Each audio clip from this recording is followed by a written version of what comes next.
Ayan po mga water lily, iuwi ko po yan. Kaganda, may bulaklak pa. Oh, di ba? Napaka-fresh. Iuwi ko po yan. At yun po yung aking mga doggy. Yan si Yuki. Tsaka yung isa, ayun po, si Max. Ayun, nagkakamot sa may damuhan. Oh. Pagkatapos siyang napaliguan, kamot na siya ng kamot doon sa may damuhan. Oh.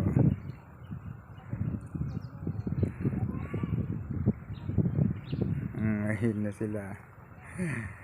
Saya-saya nilang dalawa. Oh.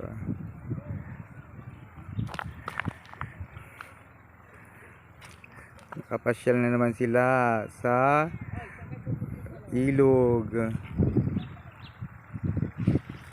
Ayan. Ilog ng Picalyon. Ang ganda-ganda po dito guys. Ang sarap-sarap maligo.